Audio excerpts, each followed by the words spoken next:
महाराष्ट्र में भक्त हुए श्री त्रिलोचन जी, परम संत सेवी, श्री पंडरीनाथ भगवान के चरणों में ही रहते थे।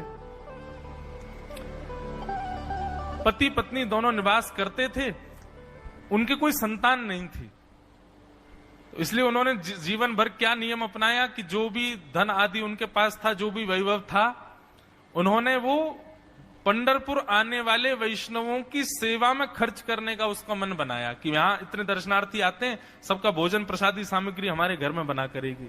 तो श्री त्रिलोचन जी पंढरपुर आने वाले दर्शनार्थियों को घर बुला करके प्रेम से भोजन पवाते थे, और जितने भी दर्शनार्थी दर्शन करके पंढरपुर से जाते थे वो अन्य संतों को कह देते, बोले कहां जा रहे हो? बोले पंढरपुर जा रहे हैं। बोले भैया पंढरपुर जा रहे हो तो त्रिलोचन जी के यहाँ जाना, उनके यहाँ भोजन प्रसादी बहुत बढ़िया संतों के अनुकूल बनाते हैं। बड़ी ख्याति हो गई महाराज जी, अब तो जितनी भीड़ पंढरपुर विठल मंदिर में, उतनी भीड़ त्रिलोचन जी के घर के बाहर संतों की, दर्शनार्थियों की, सब प्रसाद पाने के लिए जाते। त्रिलोचन जी और उनकी पत्नी बड़े प्रसन्न कि इतने संतों की सेवा हम कर पा रहे हैं, ये हमारा सौभाग्य है। धीरे धीरे दोनों वृद्ध अवस्था को प्राप्त हो गए। दोनों वृद्ध हो गए तो अब इतनी सामग्री बना नहीं पाते, कोई सेवक नहीं था, स्वयं बनाते थे पति पत्नी मिलकर के।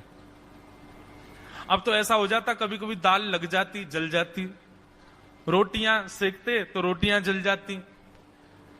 वृद्ध अवस्था, थक भी गए थे बहुत ज्यादा, तो प्रसाद पवाते तो थे, संत जन बेचारे प्रेम से स्वीकार तो करते, पर अब स्वाद नहीं होता था, तो बेचारे जैसा था उसको पाते, थोड़ा बहुत पा करके चले जाते। धीरे धीरे संतों का आगमन अब कम होने लगा।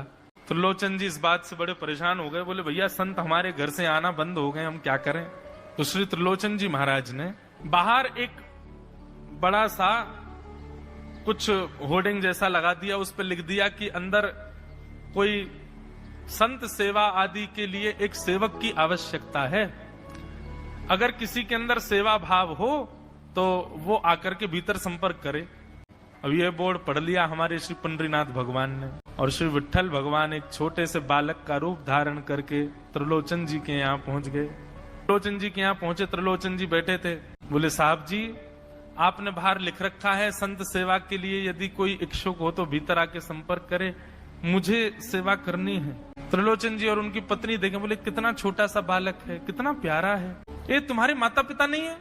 बोले होंगे तो पता नहीं, मुझे तो पता नहीं, मैंने कभी देखा नहीं अपने माता पिता को, मैं अकेला ही हूँ, ना मेरे कोई भाई है, ना कोई मेरे मित्र है, ना मेरे कोई बंधु है, ना मेरे माता पिता, मैं अकेला ही हूँ। त्रिलोचन जी की पत्नी को तो इतनी दया सी आ गई, अरे राम राम, बेचारा अकेला बालक है, अच्छा चलो ठीक।